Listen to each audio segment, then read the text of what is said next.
This is the second technical podcast in a new location because we recorded this once before and the file got corrupted. So here we are again. Yeah. In my mouth. Eat the fucking microphone. Yeah, so we are about to open in our new location at 525 Main Street, Covington, Kentucky. Yay. I just picked up some really cool shit. Really cool shit. That will be in this store. I will tell you, I posted a video on Instagram like yesterday evening, and someone's already trying to pick some of it up. Well, did you know that Jeff Beck and... Oh, yeah, I got a shirt of this band called the New Barbarians. That's like Jeff Beck and Ronnie Wood and Keith Richards getting hammered and playing Stone songs. Yeah, and it looks like an old metal shirt. Yeah, it's nuts. It's so cool. It has like a scary monster on it, but it's just those guys playing Stone songs kind of bad. Yeah. It's awesome. I'm a big fan of that shirt, but there's some Metallica. There's a Cinderella shirt. That's the best Metallica shirt I've ever seen. It's a Cinderella shirt. The front says Cinderella, has the guys on it, and the back says whatever the album is or tour, but that's crossed out. Yeah. And then below it is just written Metallica, which is awesome. And this is back from when Metallica was still awesome. Yeah, like this would have been like 80s Metallica. Yeah, this is fantastic. When they were like a thrash metal band. Yeah. And not like old band. And some angry teen was like, fuck this band, I man. hate Cinderella. Fuck Cinderella. I like Metallica. Yeah, dude, it's fucking sick. Had taste, that kid. Anyway, we got a bunch of really cool stuff. We'll be open at some point next week. It might be Wednesday. It might be Friday. Just keep a lookout for that. We got cups. We have cups. Koozies. Tote bags, koozies. Anyway, that's not what we're here to talk about. We're here to talk about the Son of Sam. The Sons of Sam. The Sons of Sam. But before I do that, I will say I'm reading a book on the SLA, the Symbionese Liberation Army, and that'll come up later. A lot of real fuck shit with that. Yeah. Well, there's a lot to cover. Okay. I think we left off last time going through your last time, not our last time. Yeah, because we already did all this. Yeah. So hopefully this will be better. I don't know. We went through the crimes that did take place in the Son of Sam 44 caliber killings. I meant to say killings. I just fucked myself up. Now we got to get into, with that background, some of the goofy shit that went on. And I think the best way to do this is by starting with the letters that were left at the Sirianni Esau crime scene and also sent to Jimmy Breslin. Okay. These letters are full of clues, which is very odd, but they are. Okay, so we'll start with the first letter that was found. I'm not going to read the whole thing. I did previously. If you want to read the whole thing again, just look it up. They're very, very available. But I am going to read parts of it. So the first letter that was left at the Esau Sirianni killing, it has a line in it that, first introduces I am the Son of Sam. Before that, it was solely referred to as the 44 caliber killing. Right. Or killer. And also pretty up until very recently before that, they didn't know they were connected. Now, the letter begins with, when Father Sam gets drunk, he gets mean, he beats his family. Sometimes he ties me up in the back of the house. Sam loves to drink blood, go out and kill, commands Father Sam. Okay. So with that... That's weird. David Berkowitz's dad was not named Sam. But somebody else's There was another family, the Carrs.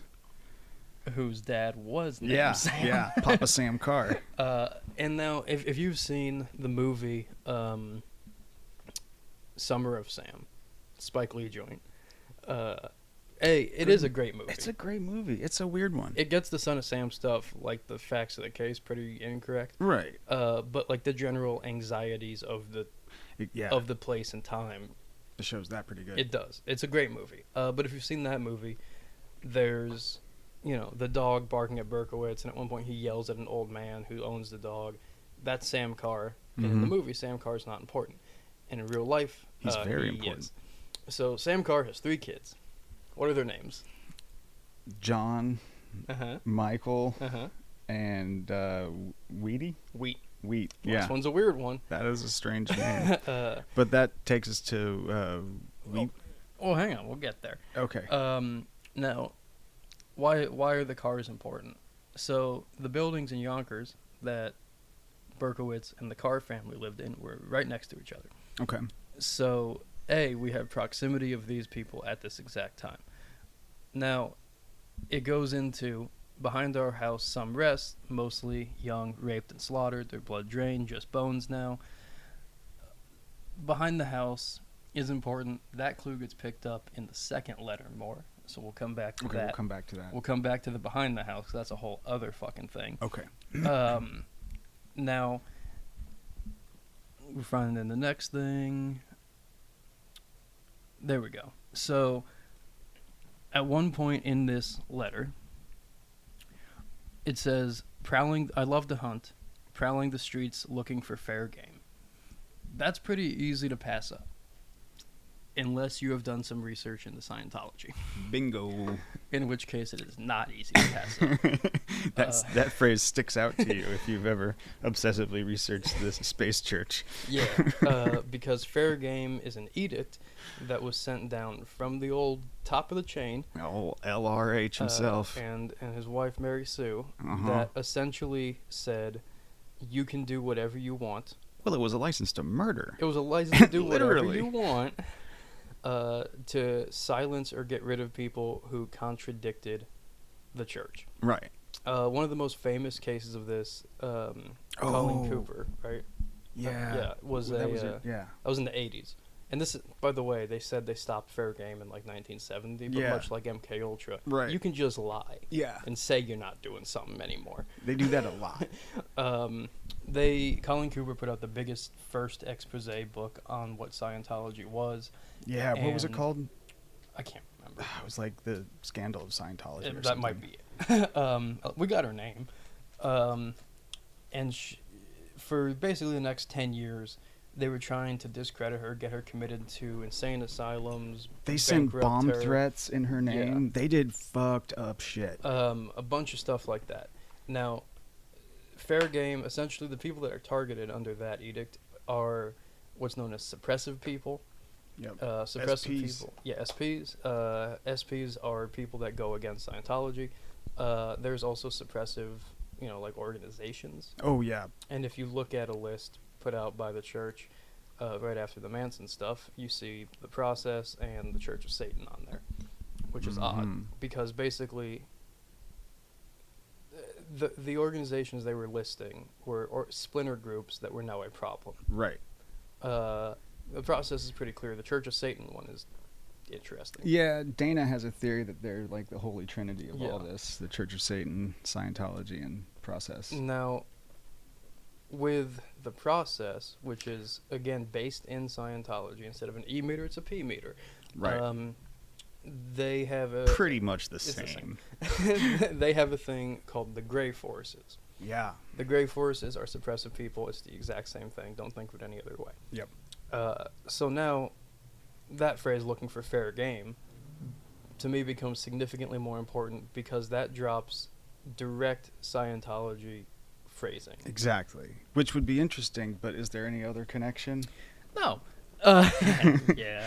Yeah. Now, the next letter will drop us off with significantly more clues. This is an introduction to the whole thing. But it is important to note that these letters are written in the style of like a cartoonist. They do not match Berkowitz's handwriting. But they do match the handwriting of a cartoonist. They do match the handwriting of a cartoonist and design person. And I will say that Michael Carr, Also, Sam Carr's son, who was a Scientologist, yes, very much so. very much so, and a design and cartoonist. So, that's something. The guy who's writing about being inside Father Sam's house is his son, maybe? I don't know. Mm. Anyway, the second letter, which was sent to Jimmy Breslin. Jimmy Breslin was also a big proponent of the single shooter, Okay. and almost played Popeye Doyle. Jimmy Breslin, again, was who? The reporter or the cop? He was a reporter. Okay, that's what I Yeah, thought. he was a reporter for the Times. Like he was New York City's Herb Cain. All right. If you don't know who Herb Cain is, sorry. That's an easy look up. But Jimmy Breslin also almost played Popeye Doyle in The French Connection. Yes. To the point where like he was cast and showed up for a week and was just hammered. And it's better that it was Gene Hackman. It's better that it was than Gene fat Hackman. reporter Jimmy Breslin. Yeah, drunk fat reporter Jimmy Breslin. Yeah. I don't know. Maybe Hackman's better. But the second letter starts off with "Hello from the gutters of NYC, which are filled with dog manure, vomit, stale urine, wine, urine, and blood." Okay. The gutters. And again, we should preface where we're getting a lot of this information from. So, much like with the Manson case and Ed Sanders, Yes. there's a guy named Maury Terry who did extensive fucking research Mm-hmm. on the Son of Sam killings. And he was a journalist. He was a journalist, and Ed's stuff was a much shorter time period that he was researching it and Yeah. put it into a book. Also, Ed didn't let it destroy him. No, Ed's still around. Ed's a good guy. We love Ed. It did destroy Maury Terry. It did, sadly. There's a very interesting documentary on Netflix. Wasn't about that a bit this. of a hit job? That's where we're gonna say interesting. Yeah. That does lead to discredit Maury Terry at points while also giving you the factual information that he provided. It's very odd. I love when they do that. Where know they're how to like, do yeah, that. here you go. But if you put 2 and 2 together, then you're crazy. Yeah. And, you know, there's some stuff about the guy that made it and his connections. But Maury Terry, and I want to talk, because like, a lot of times there's 3 people that if you're into this shit come up a lot. Mm. And it is Ed, and it is Maury, and then it's also Dave McGowan of Weird Scenes Inside the Canyon and Program to Kill.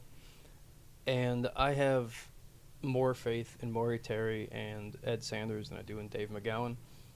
Yeah. Like, I like his books. Yeah. But, again, at one point in Program to Kill, he says that Manson tried out to be in the Monkees. And, like, But he didn't. of course not. They cast that in Yeah. 1967 when he was in fucking prison. Yeah. And that's, like, really easy. Yeah. You know, so it kind of leads you to be like, what else, bud?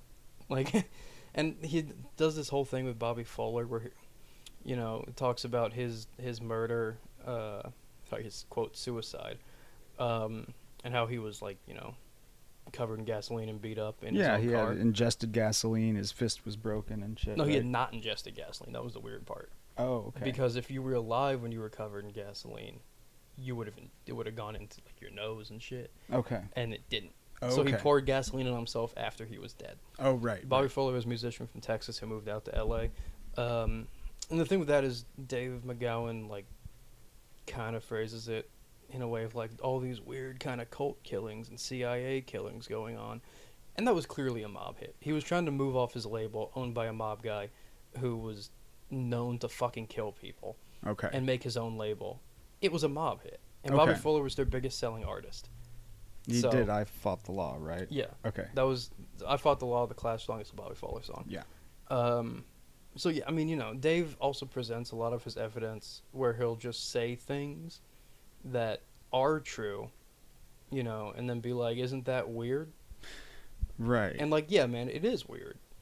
But like, with Ed and Maury, they'll be like, "Here's all these things that make this weird because of X." Right, and having since this is what started it all, but having since come across a lot of like journalists like Whitney Webb and Nick Bryant and stuff like that that are also saying some pretty outrageous shit, but also have sources for everything, and it's very documented. It's a different tier of journalism, I think, but Yeah. I don't think it's worth discrediting Dave's No, stuff. Dave McGowan's stuff is very interesting, Yeah. and I do think he's driving in the right direction. Right.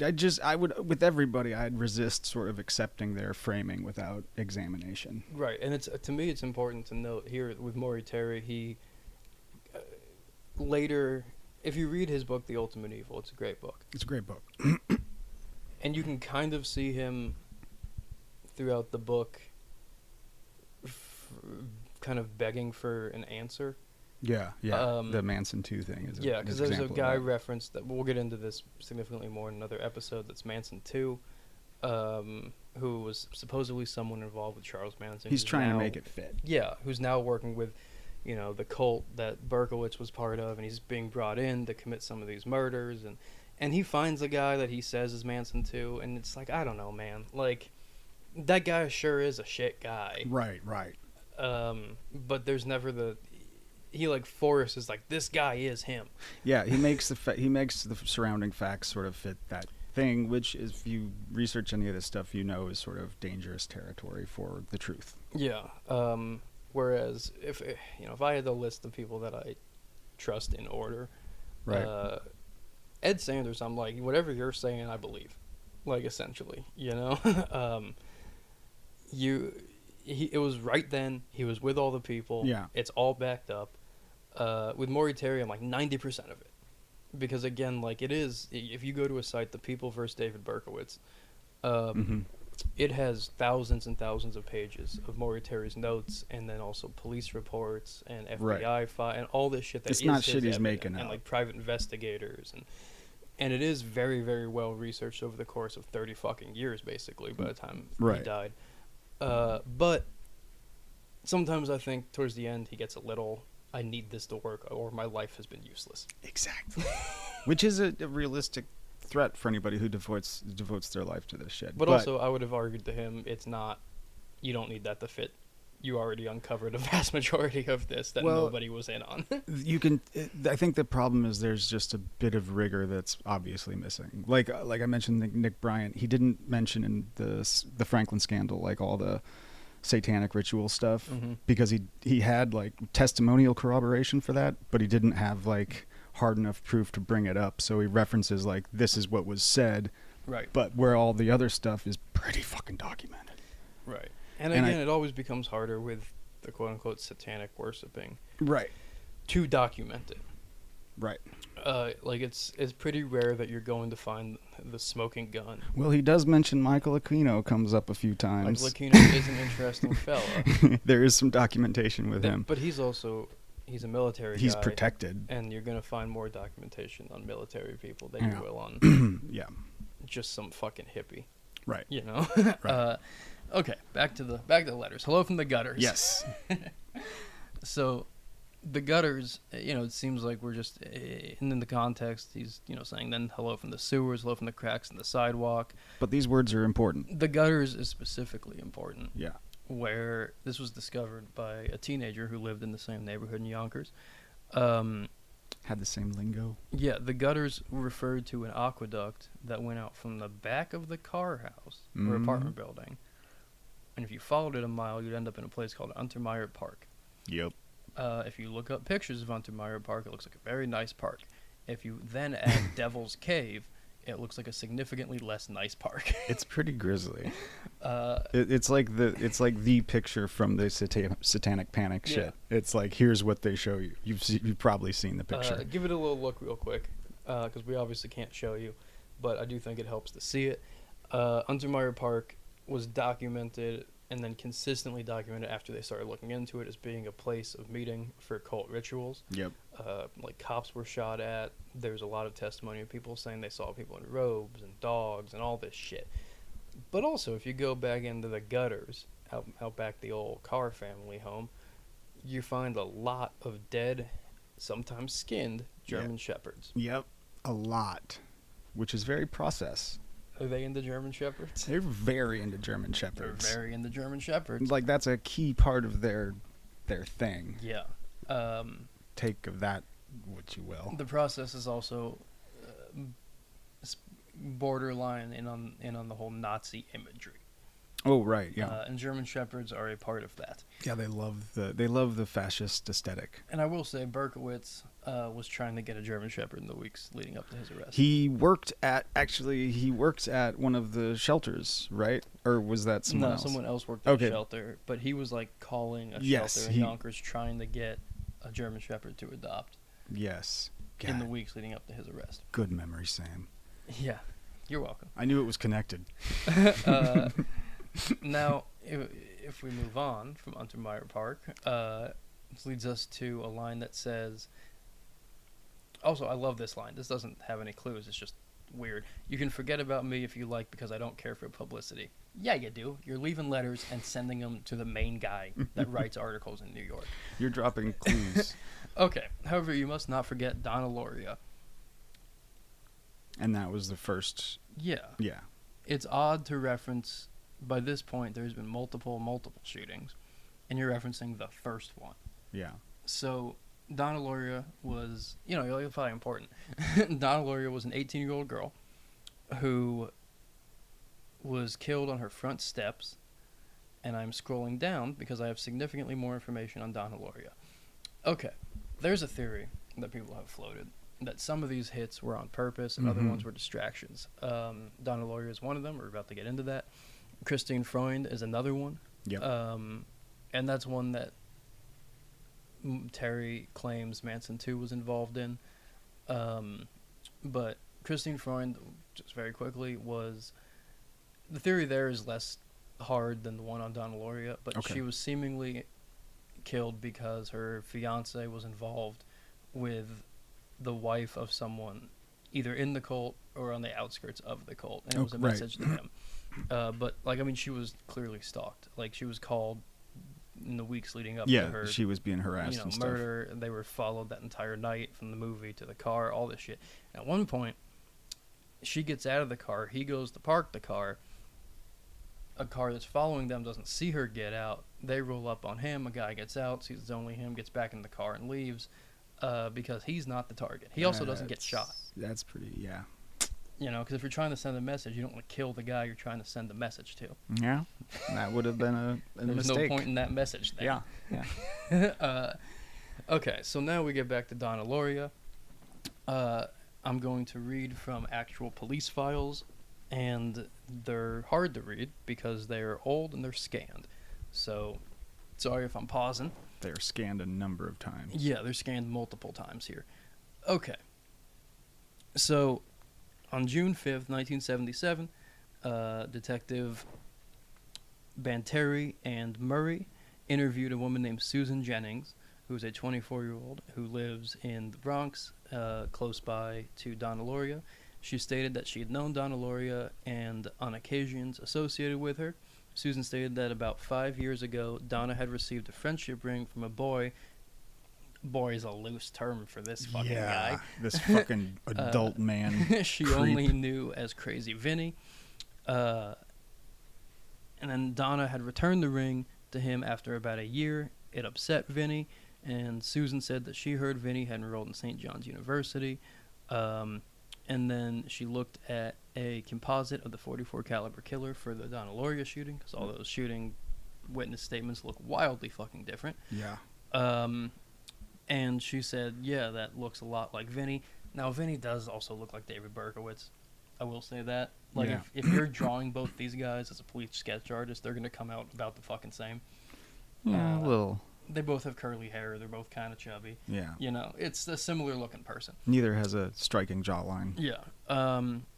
Then Susan Jennings stated she had lost trace of Donna and Vinny until about 2 years ago. She asked Donna if she was still going with Vinny, and Donna remarked that she was not, but he's still following her wherever she goes on a date. Oh, really? Crazy Vinny is? Now, another statement, this is from 1976, so this is before the previous statement, Right. where they are referencing a girl named Susie, pretty clearly Susan Jennings, who's later identified, obviously. Yeah. She said that somebody told her that Vinny had stated Donna has 1 week left to live. And then another woman, Carol, last name I can't read, were at Peachtree, which I assume is a bar or disco with Donna, and she said, there is going to be trouble, let's get out of here. Vinny was also seen drinking at the funeral parlor outside of where Donna's body was. Okay, Vinny. Now, Vinny is a guy named Vinny Minutella, who is significantly older than Donna Loria, who was 18 when she was shot, 13 when she started hanging out with him. Ew. And it is important here because in 1996, Yes. David Berkowitz, who's not really a talker, not a straight talker, he is a talker. He's just, yeah. Just straight up sent a letter to Maury Terry that said these are the people involved in this. These are the cult people. Yeah. Yeah. And I found these things separately, and I found this letter, and I was like, I swear to fucking God. Yep. And I looked, and guess who's on here? Vincent Munatella. Vincent Munatella. So, Along with all the cars and the girlfriend of the cars. yeah, the constant references process affiliates. To Donna Lauria. Yeah, there's a whole section. We'll get to all Yeah, that. yeah. We'll come back to this letter. There's a whole section of this fucking letter of Jimmy Breslin that directly references you can't forget Donna Lauria. And then the guy that she's been seeing who's obsessed with her and possibly trying to kill her is involved in the Part cult. of the cult. That's odd. And in the same letter that says the gutters, which are clearly a specific location. Yes. So Interesting. that's a little fucking weird. Now we're gonna end with on this letter. We're gonna end this letter with again. He does repeat a second time. Remember Miss Lauria. Right. Um, He's clear now- about that. And then he says, "Here are some names to help you along the way: the Duke of Death, the Wicked King Wicker, the 22 Disciples of Hell, and John Wheaties, rapist and suffocator of young girls." Okay, so John Wheaties is pretty easy to figure out. That's John Carr. Yeah. Sam Carr's son, Michael Carr's brother. John Carr was nicknamed Wheaties because his sister is named Wheat, and they were listed together in the phone books. People started Yep. calling him Wheaties. Yep. We will come back to the Carrs in a later episode. They're important. They're pivotal to this whole fucking thing. Yes. Um, Not to the case against David Berkowitz. no, it actually. And here's the thing I'll bring up about Berkowitz talking using prison cutouts and informants. Mm. If we ever reference someone else named Vinny or Danny, it is a conglomeration of various prison informants. Right. Those are that that's work what with Maury Terry. Yeah. But Berkowitz admitted outright pretty quickly to being like, no, I definitely did shoot two of them. He's not Yeah. trying to get off on the charges. Right. Yeah. He's not trying to get out of prison necessarily. He's never asking for parole or retrial or any of the stuff, Yeah. which is an interesting thing to note because most of the time people are like, I'll snitch. I've got new information that will help me get out of this place. Right. He's not like, I didn't do them. He's like, I did two of them and I was at all of them, but other people were involved. Right. um, Which is obviously true. yeah. Also, look up the police sketches and you'll be like, those are wildly fucking different people. Well, especially and look up the descriptions too, because the whole like, this person had a pillow under his shirt this yeah, time, and he 'cause, had like, a there was wig fat on this guy in a time, wig and then he and much shorter and much taller, and it's like, or there was one of them also looks exactly like John Carr. right. Like, it's clearly John Carr. Yeah. He's a pretty individual. Do a little Google search on John Carr and then look at the fucking sketches, and you'll be like, oh, that's the same guy. You also look into those eyes and say like, yeah, I could see it. Yeah. It's an evil bastard. Okay. So now the other people, Wicked King Wicker and Duke of Death, were not figured out. Okay. There's some arguments to who they are. I don't want to necessarily get into that because it's not clear. Yeah. Not as clear as the John Carr one. Now, the 22 Disciples of Hell is clear. That seems pretty much the cult. There was 22 main members of this cult, and interestingly enough, it was pretty evenly split between men and women, which is not wildly common for these type of cults. It's the process. It is for the process, and it is for the Manson family, which isn't evenly split. It's way more women. And But the space church. yeah, many murder cults of this size, or murder groups, whatever you want to call it, are predominantly men. Mm-hmm. There is a number that aren't, and a lot of them seem to be connected. And we will circle back to why women are important to the operation, but they are pivotally important to the process operation. Mm-hmm. Okay, now we have the end of this letter, which says, here's some more information, basically. Keep them, this is all quote, keep them digging, drive on, think positive, get off your butts, knock on coffins, etc. Okay. Now, Maury Terry deciphered this as a code, which seems pretty solid. I'm not again, he can also shove things into work, but Right. this is still worthwhile because it does get pretty close. Okay, so we're going to start with keep 'em digging. He decided this meant that keep 'em digging meant, peek me or see me digging, which is symbolic for digs, which means living quarters. So it's kind of like see where I live, see me at home. Peep me digs. Yeah. And so see me at home, which does end up to be 35 Pine Street. Now drive on. 35 Pine Street is in Yonkers, and that is north of the place where everyone is investigating because they're looking at Brooklyn, Queens, the Bronx. So drive on. On is a reverse for north, so he's stating that, on basically means drive north to find me. I've always thought that like some of this code breaking stuff was a little bit of a stretch, but I also understand that like the more you're into like the world of code breaking, a lot of this stuff does make more sense. It does, yeah. You know. People do reverse stuff. People use other slang, all this kind of shit, and I think it's worth noting. It's worth coming up with and saying that this is a code that he thought he broke. Maybe he did. Yeah, and even if all of this isn't accurate, then I mean some of it is. The knock on coffins and yeah, you know. And then we have think positive, which means. Okay, hang on, because I'm reading the description because I couldn't find it in the fucking book. Think positive was an indicator for directions because positive converts to a plus sign. And this would mean the perpetrator was telling investigators to think about what was stated previously and that what he stated was directional. Okay. That one seems like a little bit of a stretch. Get off your butts. Terry argued that butts converted to ashes due to cigarette symbolism, which was previously in the letter. And Ashburton is a prominent street in Yonkers. It is near Pine. So he's stating that it's like basically get off of Ash onto Pine, which is followed up with knock on coffins, which does say, again, like get off when you're on Ashburton Street, get off and you go to Pine Street, and that's where I am. Right.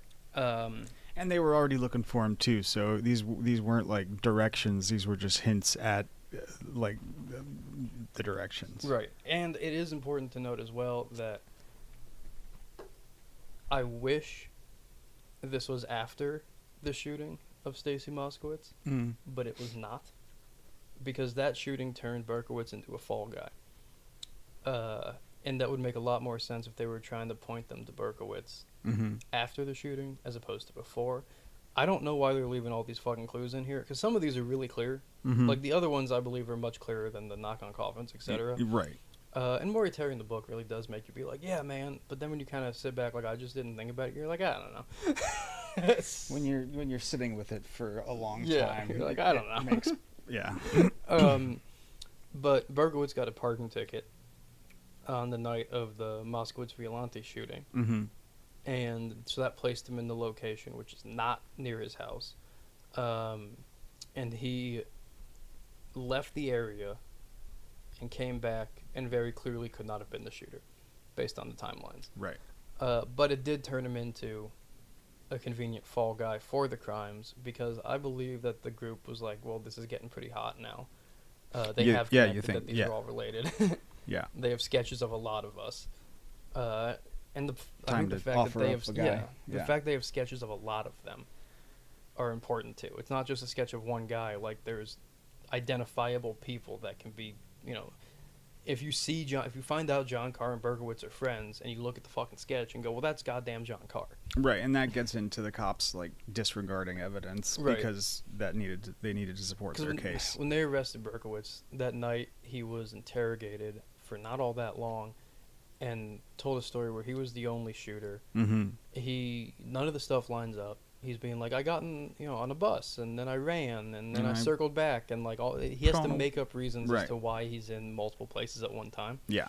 And the cops are like, cool, we need to win. That works. Because Abe Beam was coming up for re-election against Ed Koch, and New York was going to absolute fucking dog shit. And they needed to win. And he lost the election anyway. Yeah. And Ed Koch was actually the guy that started to turn New York around from being complete fucking dog shit. One of his first things, this is just a fact I like, is that he made all of the subways be cleaned of graffiti every night. And it actually helped. Like a lot. That part did. Yeah, a lot of Ed Koch stuff has been debunked since then. but that part helped a lot. I'm saying like that. That part helps. Because if you clean up, because people treat bad places like shit, people treat nice places better. It's true, but that's part of a complicated study that has been attacked since the broken windows theory has been. I mean, dude, I've seen it. Like, if you go over to that old part where the store was, I know. But people treat that like shit and this like nice. But I wouldn't highlight Ed Koch as a Ed Koch. Ed Koch. Was that a Freudian slip? Yeah, Ed Koch as like a victory of policing, because it was very much not. Well, no, but the It other only thing, hurt poor people, and it was bad. the other thing with the police in general, in this case, and the DAs, is that there was exactly one DA who was interested in any of this, Right. and that was Santucci from the Bronx. Mm-hmm. Now, he was a little bit hamstrung. That's Right. a phrase.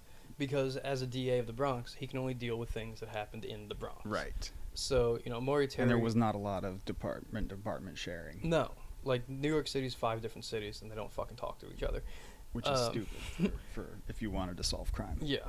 Now, Santucci pretty instantly knew that it was not one killer, and he Right. knew that it was going to be tried as one killer and not be tried in the Bronx. Mm-hmm.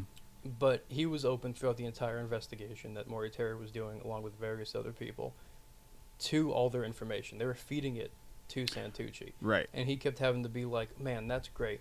That Moskowitz Violante shooting, you sure got a lot of stuff on that. That wasn't here, though. Right. So I can't do anything with it. Can you bring me something that happened here? Right. And they kind of never could. They could never bring the fucking... Like, that one's the clearest example of like a conspiracy, quote unquote. Yeah. And it did not happen in the Bronx. So Santucci couldn't try it. He couldn't really look into it. And that's a shame, because he was the only DA interested in doing any of that. It's weird that they didn't help him get to the truth and solve the crime. Yeah. Strange. So now, we're looking at a situation where there's clearly multiple people involved. Clearly. And throughout the next, 30 years, more and more people come to light. We're going to end up out in Hollywood. We're going to end up with Cocaine Bob Evans. Oh, I love it when Cocaine Bob Evans shows up. Interesting thing about Cocaine Bob Evans is apparently he was supposed to be at the old Cielo Drive house. He was. But also, there's the old thing of if everyone that was supposed to be at Cielo Drive was at Cielo Drive, yeah. The place would have collapsed. Because everyone alive in and around Los Angeles was supposed to be at Cielo Drive that night. But Cocaine Bob Evans probably was. It does. He has significantly more evidence as to having really supposed to be there. But he's going to show back up in this.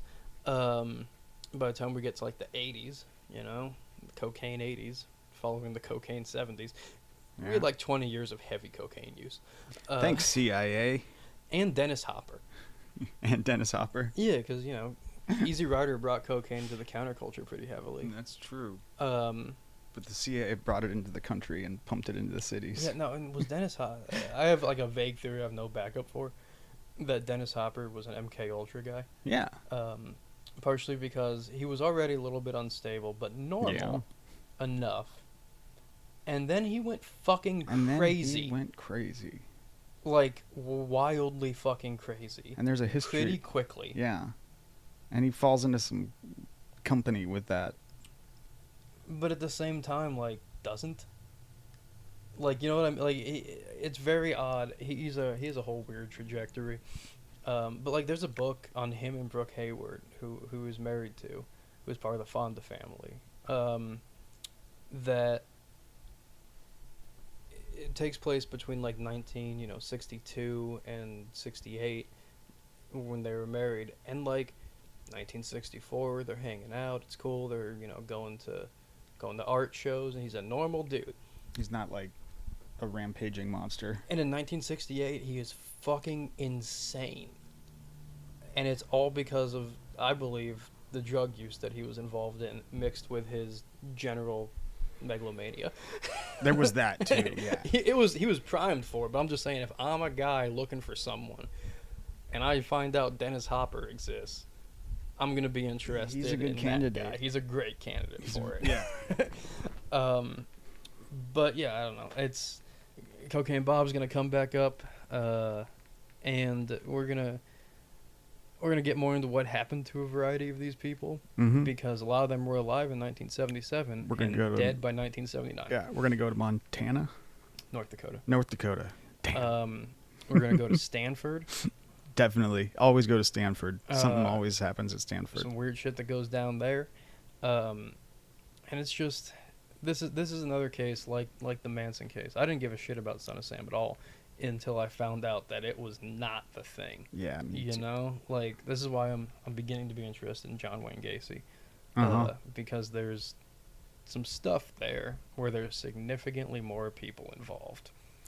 Yeah, those lone wolf and they aren't as much, are they? Well, I mean, I think a lot of them are. Like Ed Kemper is a good one. He was just a crazy guy. Yeah, I'm not Ed saying Gein they don't was a crazy exist. guy.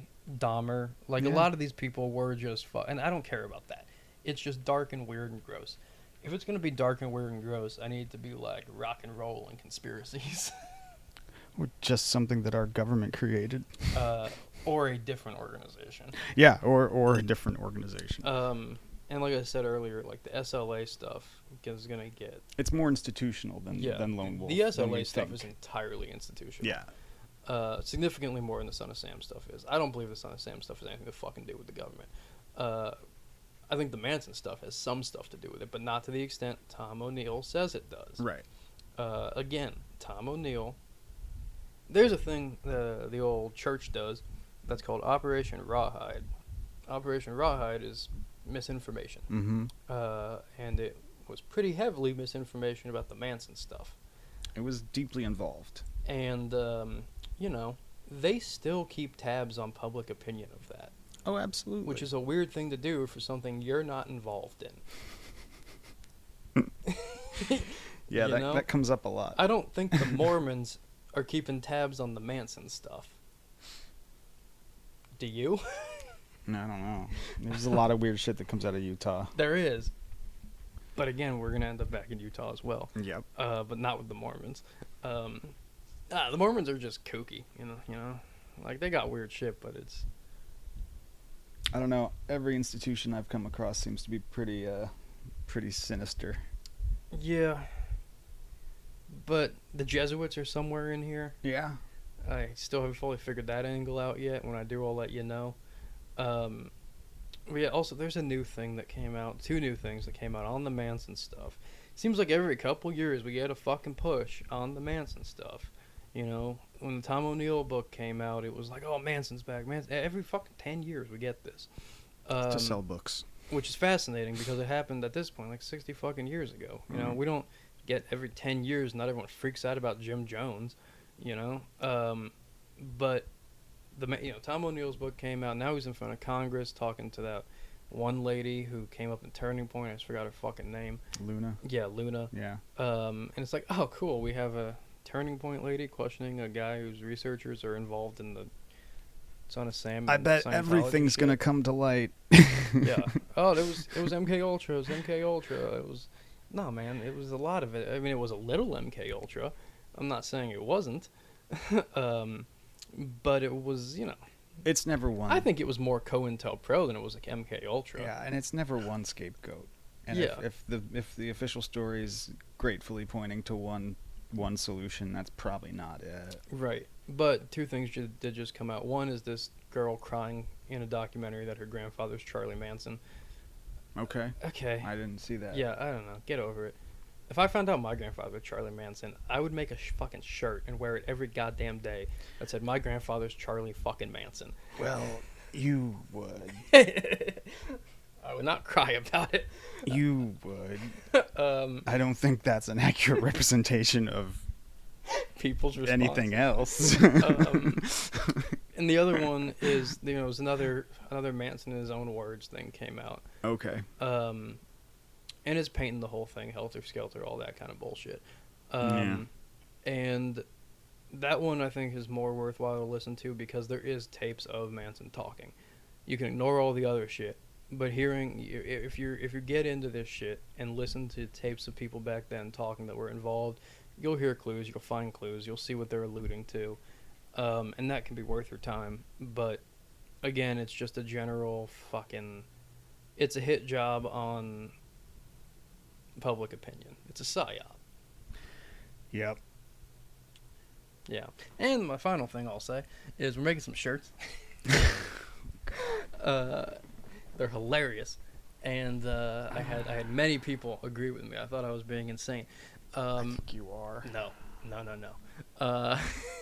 So there's a Merle Haggard song where the chorus is, "I'm just a white boy looking for a place to do my thing." It's a great song. And we're going to have that with the Unabomber. That's going to be one. That one got a really good response. Manson was a little more split. I'm still going to run it. And then I made a Nixon one. I don't know if we'll do that. There's a David Koresh. I think that one's fun. So be on the lookout for those. Yeah. Get one for your grandma. Get one for your grandma. I'm sure she's in love with David Koresh. Yeah. Or she was part of the Manson, deal. Anyway, I gotta figure out a song to play at the end of this. I got no ideas this one. It'll be something. And we'll be back later. There you go. Look forward to that.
smashing.